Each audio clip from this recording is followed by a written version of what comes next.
Off turn 4 comes William Byron. Does he have enough? You betcha he does! William Byron! So close, but so good! William Byron didn't just win at Iowa, he sent a message. This wasn't strategy. This wasn't luck.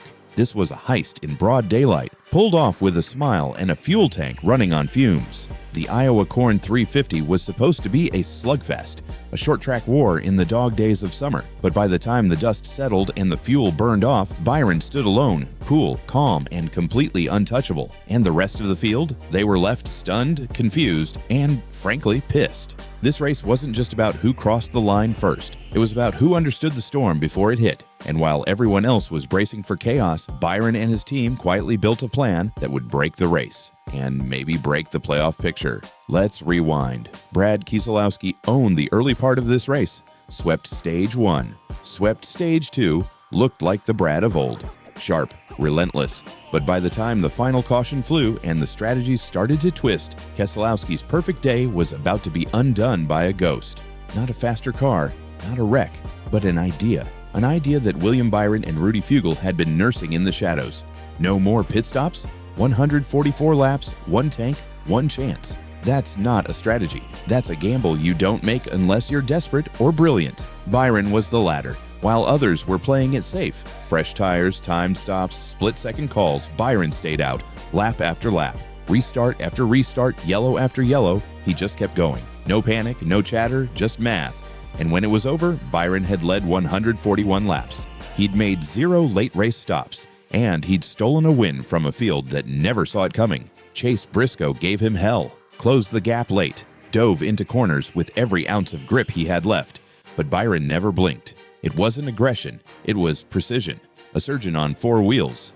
And when Briscoe got within a car length, the number 24 tightened the vise and drove away like it was routine. Briscoe said after the race, "We were coming.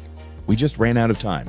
He had the track position, we had the tires, but he had the race." Translation, they got played. Every single one of them. Keselowski wasn't subtle about it either. "We did everything right," he said. "Stages, pace, pit stops." But Byron, he did it smarter. And that's the part that stings. Because this wasn't a power move. It was a checkmate. This is bigger than just another Cup win. This is Byron's second win of the season, and with it, he's now leading the regular season point standings. He didn't just take the trophy, he may have seized control of the title race. And it's happening at the worst possible time for everyone else.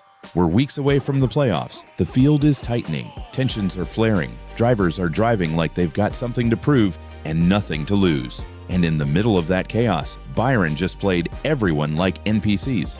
Here's the scary part. This kind of win doesn't get forgotten. It gets burned into the memory of every team that got passed on pit road. It gets whispered about in hauler meetings. Should we have done what they did? Could we have? And worse, would it even have worked if we tried? Because make no mistake, this wasn't just fuel mileage. This was mind control. Byron and Fugle didn't just steal a race. They altered the next 5. Every team now has to account for Byron's brain, not just his car. They know he can win without the fastest setup, without the freshest tires, without even needing to make a stop, and that's terrifying. Let's talk about the ripple effects. Ryan Blaney, defending champion, finished just off the podium. He wasn't upset, he was exhausted. "These races feel like they're getting longer," he said. "Mentally, you do everything right and still finish behind someone who beat you without stopping. What do you even do with that? You feel it, right? That quiet resentment simmering below the surface. It's not personal, it's psychological, and it's spreading. William Byron isn't the loudest guy in the garage. He doesn't shove. He doesn't curse on the radio. He doesn't make noise. He makes moves. And they're starting to feel inevitable. You could see it in the pit boxes after the race. Heads down, crew chiefs staring at timing sheets like they missed something, like maybe they were watching a different race. Because how do you explain a guy winning on 1 pit stop fewer than everyone else and still looking like he was in control the whole time? It wasn't just the win, it was the ease. And now the real pressure begins. Because Byron isn't just stacking playoff points, he's building a reputation. The kind that shifts the mood in the garage. The kind that makes spotters second-guess moves. That makes rivals pit early just to avoid running near him. That makes even the veterans start to wonder, how the hell do we stop this guy? Byron doesn't have a signature attitude. He has a signature effect, calculated silence. While the garage yells, tweets, spins, wrecks, he simply wins. And this isn't a fluke. It's a pattern. He's now got wins at road courses, short tracks, super speedways. He's got the backing of Hendrick.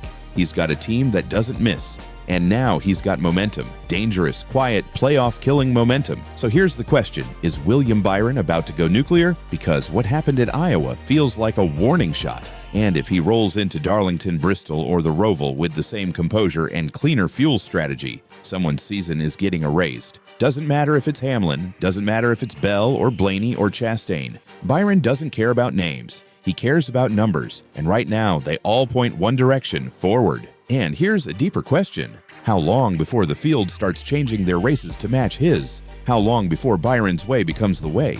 Because if this becomes the new blueprint, if Byron just rewrote the rulebook on how to win a playoff race without the fastest car, then Iowa wasn't a race. It was a revolution.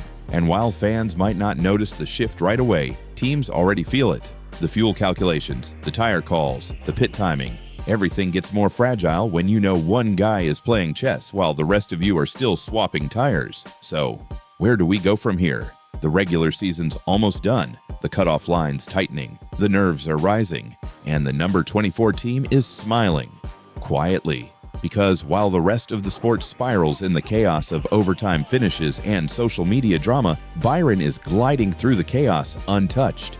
That's what makes this terrifying, because this isn't just the William Byron era. It's something colder, something smarter, something the rest of the garage hasn't figured out how to deal with yet. And if they don't soon, this entire season might already be his.